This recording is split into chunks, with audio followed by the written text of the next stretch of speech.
Hey guys, thanks for joining us. I'm your host, Joel Wiesner. We're here at the beautiful Wild Waters. I've got Nick, Katrina, and Julie with me again today. It's very hot. We can't wait to get finished up so we can go cannonball in the pool. Guys, tell me a little bit about how the week went. Y'all have fun? I had a good time.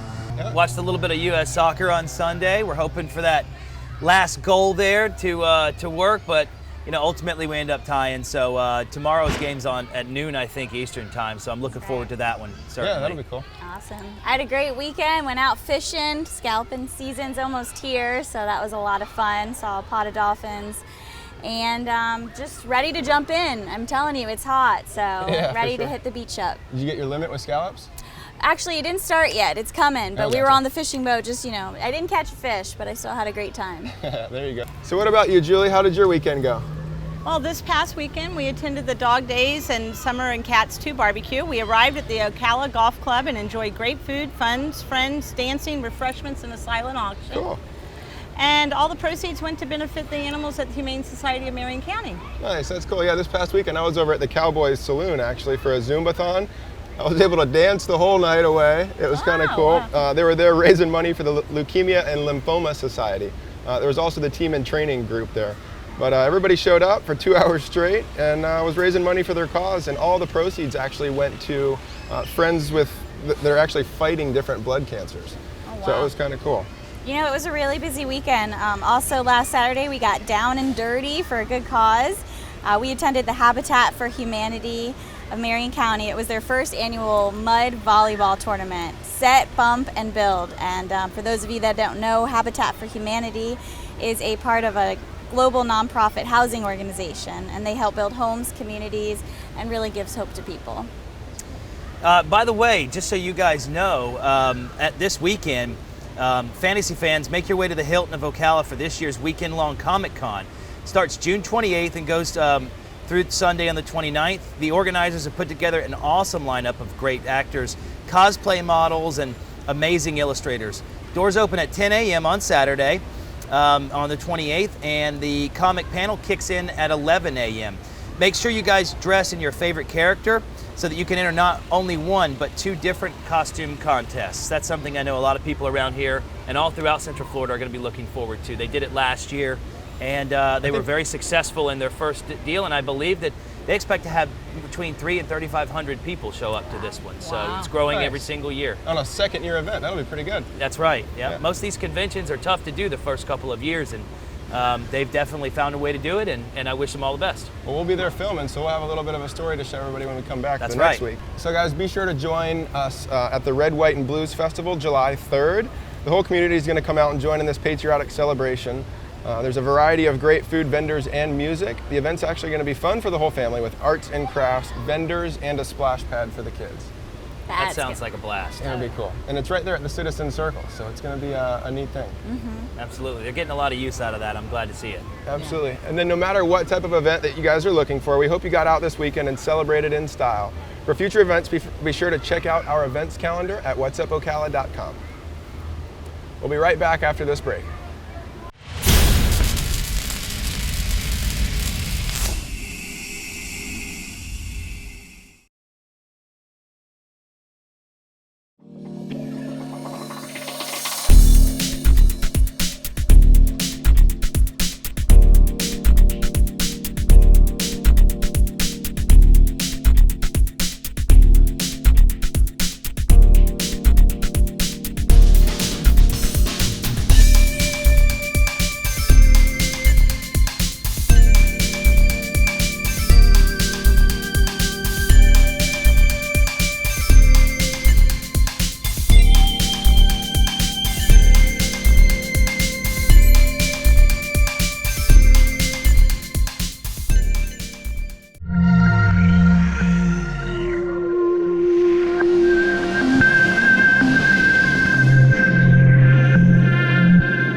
right, thanks for joining us again, guys. Nick, tell us a little about Infinite Ale Works. I know you're over there. Absolutely. Once again, guys, I'm Nick Robinson. I'm with Coldwell Banker Commercial, and I am your host for the business and politics section. And this week, we had the actual privilege of being able to go and do an interview with the owners of Infinite Ale Works, which is a new brewery and tasting room that is in downtown Ocala. So, hope you enjoy. Well, guys, thank you very much for allowing us to come here on such short notice and have a conversation with you guys. I want to take the time for our audience to, for you guys to introduce yourselves. We'll start with you first. I'm Richard McGinley. Okay. I'm Jim Richard. I'll be the head brewer. Once we start rolling out there. Good deal.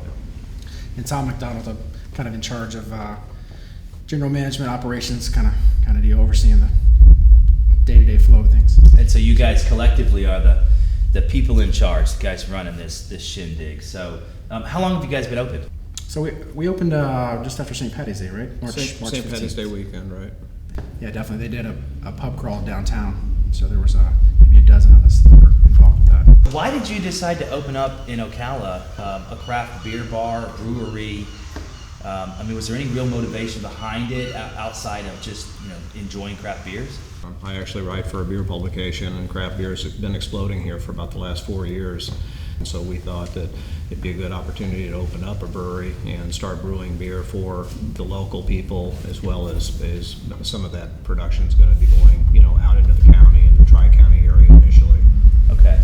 And so are you working on trying to brew your own beers here? And walk me through that process. I know the legislature had some stuff where there was some potential issues, but from what I understand, that luckily that was squashed. Correct. Okay. Yeah, the legislature that was trying to be passed would not have put craft beer out of business in Florida. It just would have added an extra expense to it. How many beers at any given moment do you guys typically tend to have on tap here? We try to keep around 40 drafts. Obviously, you cannot buy these beers. You can't go to Winn-Dixie. You can't go to the supermarkets and buy most of them. So how do you guys work that strategy out? You work just with specific distributors and vendors that have that? We can't tell you all of our secrets. Well, I'm going to try to get it out. And so what's your target date to try to start brewing? The game plan is the brewing system is being built right here in Florida. It's being built in St. Petersburg. Correct. And so they come in and they sort of design and assemble it down in the Tampa area and then bring it up here and install it for you? Correct. Right. It's being built in St. Petersburg right now. Okay. We've also strived to try and make everything U.S. made. That was one of the primary goals that we started.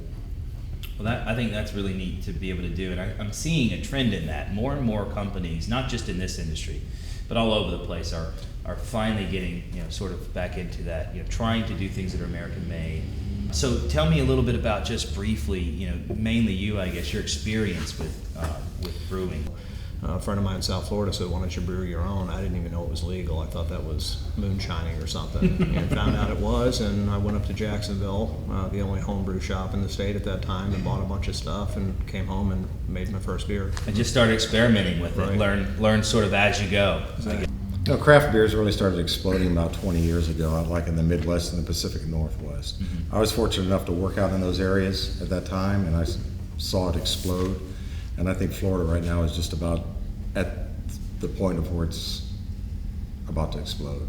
Well, guys, thank you so much for spending some time with us. For people out there listening, Infinite Ale Works is open, and they're your business.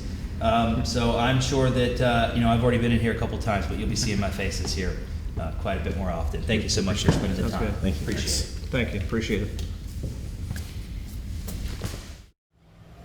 Yeah, it was really cool to actually hear from those guys. One of the big things is this is going to be the first brewery actually in Ocala. Nice. Yeah, that's right. I mean, it's the craft beer industry around Florida is really exploding. I mean, it's happening all over the country. But historically, the last 20 years, your big areas and demographics have been California, Colorado, parts of North Carolina, and Asheville. But Florida has really seen an increase in growth in craft beers. And I think that coming on board and having our first brewery, I think is just happening. They're seeing the market, and they're saying we need to capitalize on this market. And they started up in right around St. Patrick's Day. Actually, I think it was St. Patrick's Day. They opened up, did a little bit of a soft opening, and have kind of just been going steady from here on out. And it's looking good inside there. It seems like they're going to be, they're going through some of the federal guidelines and state guidelines to get your actual brewery. It's a lot more difficult than a lot of people may think. You've got to deal with distributors and vendors and all kinds of other stuff, but they've got a couple of guys over there that are sort of managing the day-to-day. And of course, the brewer who you saw in the interview, obviously, that did a lot of the talking, he seems very knowledgeable in what he's doing. And I think it's great. I think it's great for the community. I think it's great for the craft beer industry. I'm excited to see him open up with the brewery. It'd be Absolutely. cool to have craft beer right here from Ocala. That's right. What was your favorite beer? I am right now really into the sour beers. I'm a big fan of the sour beers. I mean, I like oatmeal stouts and porters as well. But in this summer heat, when it's 90 degrees outside, I like the refreshing taste of that sour beer. For sure. And they've usually got at least 2 or 3 of them that they've got going on at any given moment. Yeah, that oatmeal stout was probably my favorite one that we had over there that Yeah. night. It was pretty good. Yep. For sure. They've got a bunch of different beers on tap, so go check them out whenever you get a chance to. Cool. Yeah, Infinite Ale works, guys. When we come back, we'll hear from Julie Annette. She went over to, I believe, OBS and checked out the horse sale this past week. Cool. We'll be right back.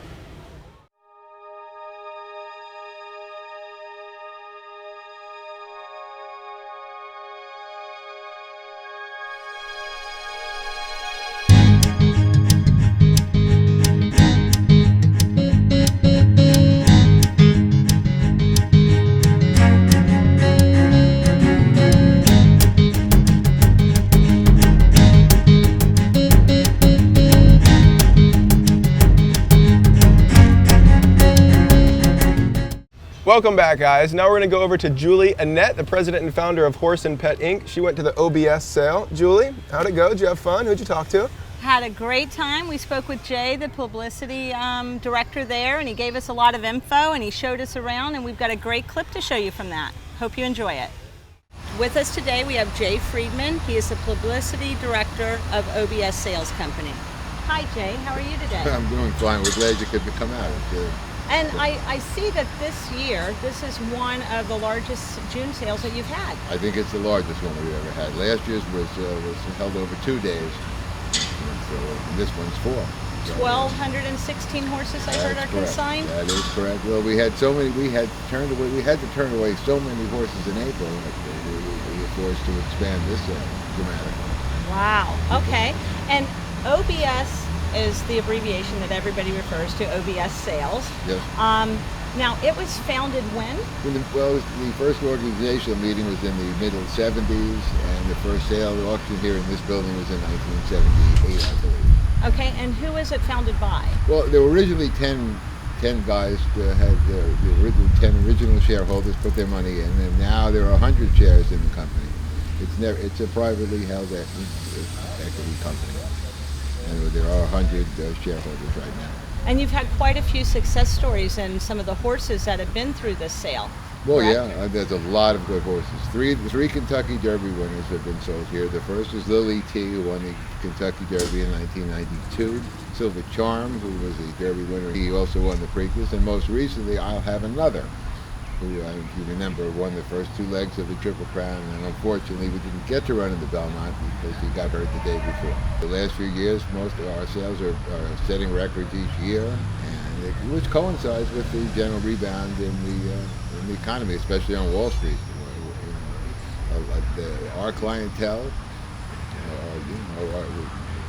that's where their money is, and so much of the money. And also, we have a tremendous amount of for this sale and for April sale. A lot of foreign buyers here. Oh, that's really great. Well, we thank you very much for letting us come by. We're going to take some footage around the OBS sales. They have many other things to offer here. You have wagering. We have an Intertrack wagering department. Also, at the other end of the campus, we have OBS Feed and Supplies. So this is kind of one-stop shopping. You spend your whole life here. You can come here and buy a horse. Right. And you can outfit it over at the tack store. We have a restaurant where you can come and have your lunch. Right. And then bet on the horse when he goes. You never have to leave. No, you don't. Everything is right here at your doorstep in Ocala, Florida, at the Ocala Breeder Sales Company. I ran across these lovely women that have some special treats every sale. It's the Florida Thoroughbred fillies, and you've been around for over 50 years. Am I correct? Yes. That's right. Yes. And what exactly does the Florida Thoroughbred fillies do for the horse industry? Okay. We really give back to the community. Every one of our dollars that we collect, we give back to the community, helping first of all the thoroughbred industry, but then we also reach out to like the veterans. We gave the first Jaws of Life to the Monroe Hospital. It's a lot of various different things that we do. We gave the fly spray system to the Lowell prison for the horses. So it's varied, but it's for the community. And I'm sure you've seen, we have some footage of the beautiful desserts that they have. It says $2, a little sweet makes your horse sale complete. If you'd like to help out the Florida Thoroughbred fillies, you can reach them at my number, 208-4630. That's 352-208-4630. We'd love to have you. Come out and support your Florida Thoroughbred fillies and help out our community. So that video is pretty cool. How was it being over there meeting Jay and everybody? Well, it was great. It's my neck of the woods. Horse and Pet loves to be there. We're there at every sale. It just was really nice to highlight them and show the community what they have to offer, because you can do everything from have a cocktail, sit in the air conditioning area and bid on some horses, or just educate yourself on how much the horse market's grown over the past few years. How's the food there? I know Chef Randall and Charlie are there. Is it pretty good? It's pretty good. They got a great Cuban sandwich, and everybody likes that sweet tea they make there. Yeah, and that's Champions, right? That's the name of the restaurant?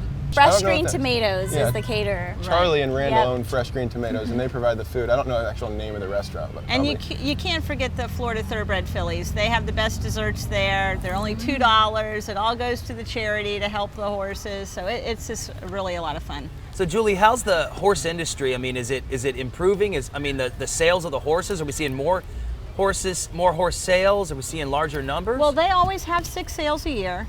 But they had over 1,216 horses consigned. They had to turn a lot of horses away. Wow. The difference is that we're finding is that before we had a lot of horses going through as well, but there would be a mixture of levels of the quality of horses. Well, a lot of people quit. They only bred their best mares and their best stallions now. So the quality that's going through is really great. Oh, cool. Well, I know as horse capital of the world, it's cool to have a sale that's so active and popular and whatnot. Absolutely. Yeah, I'm glad to see it's coming back into its form again. I know that when the market went down, a lot of horse people in the horse industry, it's not for a lot of people, it's not their only means of livelihood. So when you have to cut back on things, you cut back on things that you can live without. So I'm glad to see that that's coming back in great strides again. And the OBS sale has actually been improving for over the last couple of years. It's not just recently. The thoroughbred industry has increased tremendously in the last couple of years. Now you say thoroughbreds, is it just racehorses? It's just thoroughbreds with racehorse potential. So you don't see any quarter horses? You won't see a quarter horse or anything like that. They all go through with the same little halter on you saw in the footage. And it's a very high quality sale. Cool. So Julie, I know that you work a lot with horses and you've done some stuff in the past. Have you actually had horses yourself in the consignment? Yes, I did. I've done a lot of babies. I like the babies, and I usually yearlings? sell them as yearlings in the August sale. Cool. And I've done some for clients as well. So it's a great avenue to sell right here in our backyard. I've actually bought some horses there to make some great event horses or dressage horses as well. Cool. One of my favorite things is actually the auctioneer. You sit down, you get your plate of food, and you hear him up there, and he's rambling on about prices and whatnot, and you see people lifting their hands and shaking, and you get all the judges that are calling people out that bid. You feel like you're really in the moment there. It's kind of a cool thing. It's very nice. It's like being in a nice theater, but there's something different going on, and it's air conditioning. That's a little bit better than here. Unlike here. We should film the next show there, huh? That's what we should have done. Cool. Well, we appreciate that, Julie. When we come back, we'll hear from Katrina Gansler, the Director of Business Development at United Way. We'll be right back. Nestled in the heart of horse country, at our award-winning Holiday Inn Express and Suites, we invite you to pamper yourself with the features in one of our spacious suites. Options include jacuzzi tubs, a relaxing sitting area, and HD television. We have a business center, conference room, and on-site parking for those visiting the nearby Silver Springs or Wild Waters. Start your day off right with our hot, complimentary breakfast. Our fitness center and pool offer a great way to unwind after a long day. We promise when you step into our lobby, our staff will treat you like family. Welcome back. Now Katrina Gansler is going to tell us about the Guardian Ad Litem program. That's right. I cover the Guardian Ad Litem program this week, and for those of you that don't know, I'm the charity and nonprofit host, Katrina Gansler from United Way of Marion County. Before I go into it, I just kind of want to feel from you, viewers watching, if you could think right now, what is your favorite childhood memory? What is something that you kind of just resonate with and go back to? And guys, I want to know about you. What is your favorite childhood memory? Definitely going to Minnesota, staying at my grandparents' house and fishing for 2 weeks straight. That sounds awesome. We spent about a month up there, and I've got fish stories and all kinds of stuff I can share with you. But probably, and the bonding. Cool. And yeah, for sure. Well, I liked being out on the boat, just kind of by myself. I bring my dog. My cousins would come with me every now and then, but it was a lot of fun, just getting on there and relaxing. Absolutely. What about you, Julie? Outdoor activities, horseback riding, boating, fishing, all that fun stuff when I was a kid with my grandparents and my mom. Canoeing across the field, probably. That's right. And Nick? Actually, another vacation. Like Joel, we took my family and I guess I was probably 16 or 17 years old. I'd never seen real snow before. So we actually stayed at a place in Vermont, and it was this really big old house. My parents built a house for a gentleman, and he basically just let us have it for a couple of weeks. And it was, about 200 years old, cool. Really old house up there. And I'd never been up to New England, and we had a lot of good fun. That was probably one of my best memories. Katrina, what about you? So for me, there's something that sticks out in my head. We had an umbrella tree in our front yard, and it was split in half, so I used to just try to climb it, and the best times was just using my imagination out in the front yard or at a neighbor's playing, and getting just enough freedom to ride your bike over to the library or the park. That was fun. That was fun, just because you have just enough freedom, so. So how does the Guardian Ad Litem program kind of relate to childhood memories? The reason I ask is because usually we would have something that is really positive for when we have childhood memories, right. But here in Marion County, child abuse is a really big problem. We actually get 4,000 reports of suspected abuse, neglect, or abandonment. Now, is that statewide or just here in Marion County? That's just here in Marion County, and that's annually. The number typically increases over time. So, of course, population does too, but it's a problem, and a lot of kids, they don't think about going on a boat or the outdoors. Sometimes Right. they think about, being smacked or having a parent that may have passed out and left them, or, even worse, some sexual abuse. So what Guardian Ad Litem does is they recruit pro bono attorneys, and they also actually have staff, which are caseworkers. But the most important part is the volunteers. They recruit volunteers. You, me, anybody that is willing, over 18, has to clear a background check, of course. And that volunteer is sort of that child's advocate. They work with that child when the case opens to close. So they get to know the family, and they actually play an integral part in deciding what happens to that child, because the judge will use their recommendations into an account when deciding the case. So it's a really, really good way to be, have the bird's eye view in a case, not be too close to something. Right. And again, these are problems with child abuse, neglect, or abandonment. So sometimes they're a little more serious than others. But the one thing I found when doing this article was the need of volunteers. This is through the Fifth Circuit Court. And for those of you that don't know, that's Lake, Sumter, Marion, Citrus, and Hernando County. So the same programs in all the other counties as well? Well, actually, this is one program covers all of these 5 counties. But it's based right here in Marion? Actually, it is in Lake and Sumter, but we do have a local Marion County office on Magnolia. Yep. But there's about 1,568 kids just last month that have been in this program. Wow. Of those kids, 476 were from Marion County. Okay. Wow. Unfortunately, we were only able to accept 442 into the program. Reason being volunteers. Yeah, So what happens to the children that didn't get accepted? You mean the 34? Yeah. They can't get help. There's just not enough resources. So they're just left? My guess is probably that the cases weren't as as bad as some traumatic, of the other ones, but still, those are 34 cases of a somewhat. That have a potential of maybe becoming something more. Yeah. We didn't get to help.